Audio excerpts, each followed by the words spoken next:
The restaurant smelled like money and butter, polished wood, warm bread, something truffled I couldn't pronounce. Everything gleamed. Crystal glasses caught the chandelier light, white tablecloths lay ironed flat like they'd never known a wrinkle or a spill.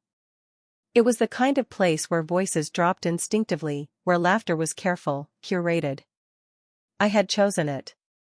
I remembered sitting at my kitchen table weeks earlier, laptop open, comparing menus, calculating costs, adjusting the guest count so no one would feel uncomfortable. My mother had waved it off then. "You're so good at this stuff," she'd said. She always said that when she wanted something done without doing it herself. Now here we were. My sister, Lily, sat across from me in a fitted dress the color of champagne, her hair perfectly styled, her smile effortless. She looked like someone who belonged here. Someone who had always belonged. I sat straight, hands folded in my lap, wearing a dress I'd bought on sale and steamed myself that morning. I told myself that didn't matter. I told myself I was happy for her. In some ways, I was.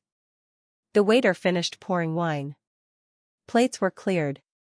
Forks clinked softly as conversation slowed. My mother rose from her seat, glass lifted, posture tall. She loved this part, being seen, being heard. "Everyone," she said, her voice bright and practiced. "If I could have your attention." The room obeyed. She turned toward Lily, her eyes softening in a way I recognized instantly. That look, the one I had chased my entire childhood like a shadow that never let itself be caught. "I just want to say how incredibly proud I am," my mother began. "Lily has always known what she wanted. She's worked hard, stayed focused, and today we're celebrating another amazing achievement." Applause followed. Genuine. Warm. I smiled and clapped too, my palms stinging slightly, my expression carefully neutral. I had learned young how to applaud quietly for things I never received. Then my mother said the words that slid under my skin and stayed there. "She's the daughter I'm proud of." Not a daughter. The daughter. Something inside me went very still. Images flashed uninvited, me at 16, filling out scholarship forms alone because no one else had time. Me at 22, working 2 jobs while Lily found herself. Me sending money home with a note that said "love you," never signed with an expectation of thanks. I had been praised too, once in a while. For being responsible. Independent. Low maintenance. Never for being enough. Lily dipped her head modestly, but her smile flickered toward me for just a second. It wasn't cruel. It didn't have to be. It was confident. Certain. The applause faded. Glasses clinked. Conversation resumed, louder now, lighter. Someone commented on the dessert menu. Someone else asked Lily about her next big step. No one looked at me. I took a slow sip of water and let it ground me. "It's fine," I told myself. It always is. This was how our family worked. Lily shone. My mother basked. And I filled the quiet spaces in between, paying, planning, fixing, without ever being named. I didn't know yet that this dinner would be different. But somewhere beneath the calm, beneath the trained smile on my face, something had already begun to crack. Dinner unfolded the way it always did, comfortably, predictably, like a play I'd seen too many times to be surprised by the ending. Plates arrived in careful waves, each course more elaborate than the last. Conversations overlapped, promotions, vacations, plans for the future. Lily was the center of it all, her laughter light and musical, her stories met with nods and admiration. I listened more than I spoke. That had become my role too. Every now and then, my mother glanced at me, not with warmth, but with that look that silently asked, "You've got this, right?" I met her eyes once and looked away, focusing instead on the candle flickering between us. I'd learned long ago that anticipation was its own kind of burden. When dessert menus were cleared and the last sip of wine was poured, the waiter approached. He moved with practiced grace, like someone used to delivering things people pretended not to notice. He didn't interrupt a conversation. He didn't ask who would be paying.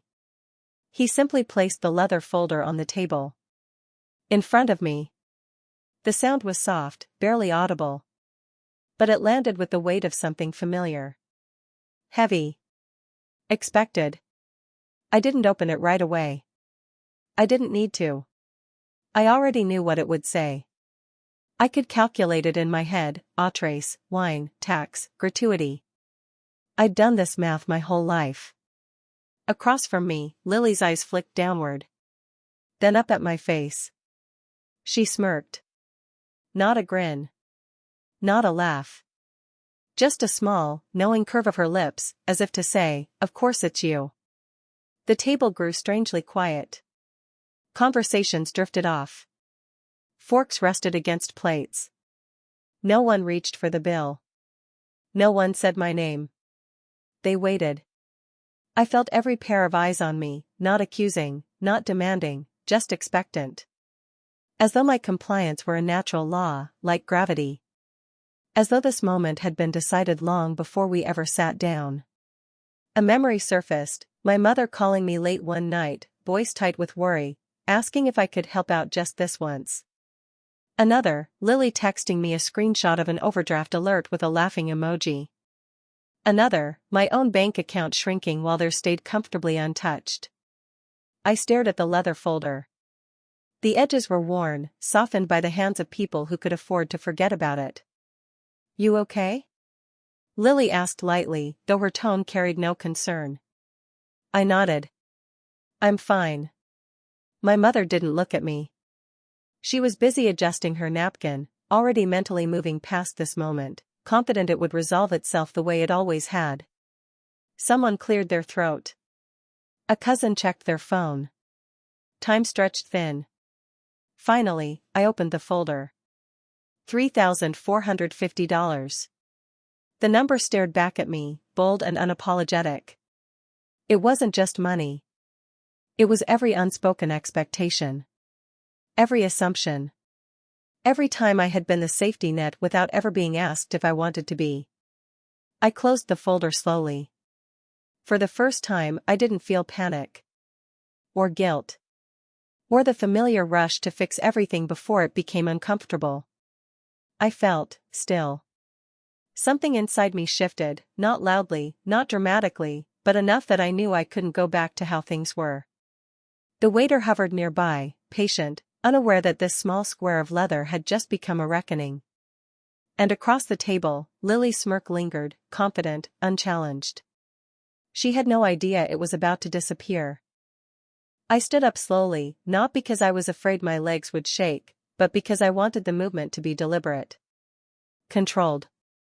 The scrape of my chair against the polished floor cut through the quiet like a knife. Conversations at nearby tables faltered.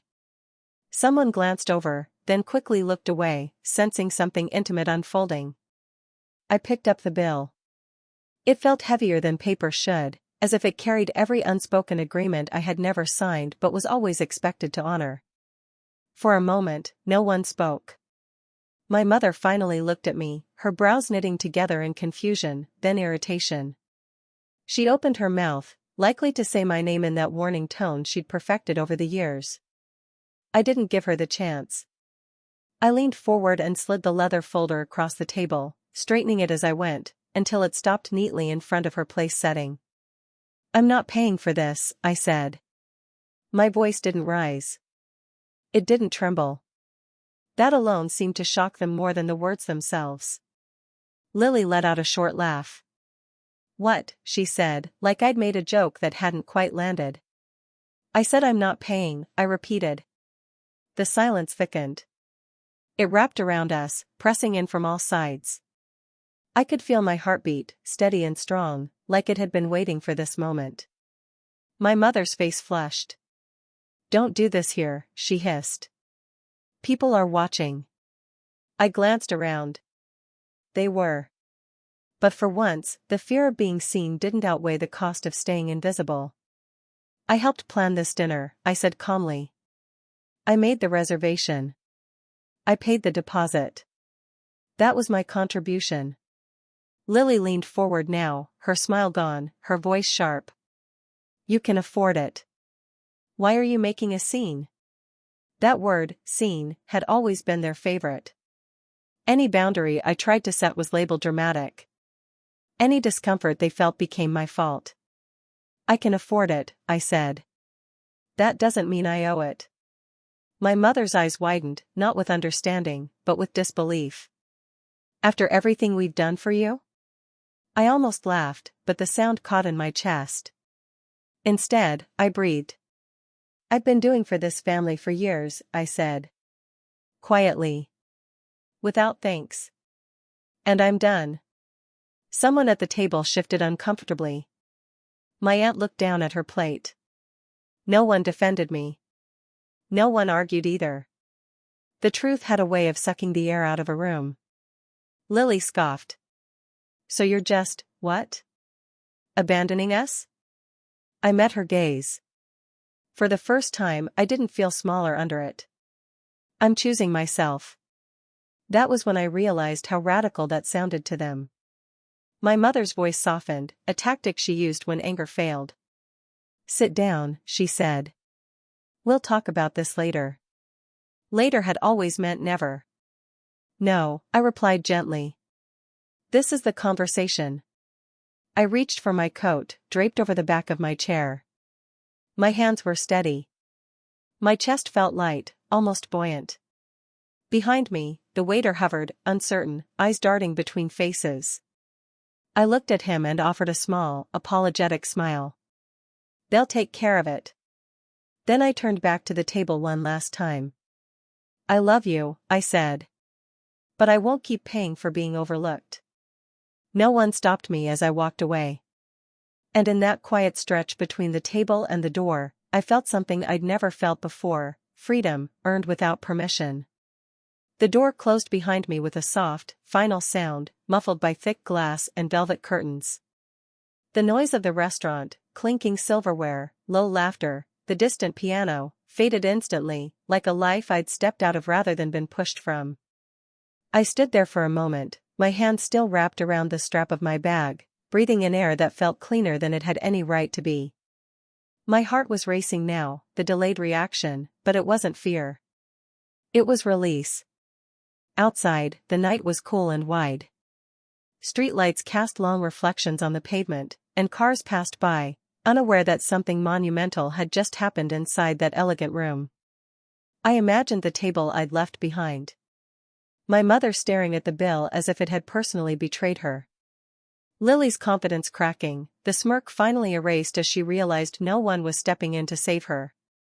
The rest of the family shifting uncomfortably, suddenly aware of the imbalance they'd always benefited from but never named. Consequences had a way of arriving quietly. Later, I would hear about it in fragments. An aunt would text me, careful and neutral, saying things had gotten tense. A cousin would admit, half-whispered over the phone, that no one had expected me to actually leave. My mother would call days later, her voice brittle, asking why I'd embarrassed her instead of asking why I'd been pushed there. Lily wouldn't call at all.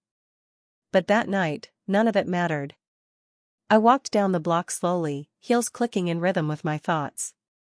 Each step felt like a declaration. I hadn't yelled. I hadn't insulted anyone. I hadn't exposed secrets or demanded apologies. I had simply stopped paying, financially and emotionally, for a role I never agreed to play. For years, I'd believed love meant endurance. That being a good daughter meant being the easiest one to sacrifice. I thought if I just kept giving, eventually someone would notice the cost. They had noticed. They just didn't care. That realization, painful as it was, freed me. I reached my car and paused before unlocking it, looking up at the dark sky. I felt lighter, not because I'd won, but because I'd finally stepped out of a competition I was never meant to run.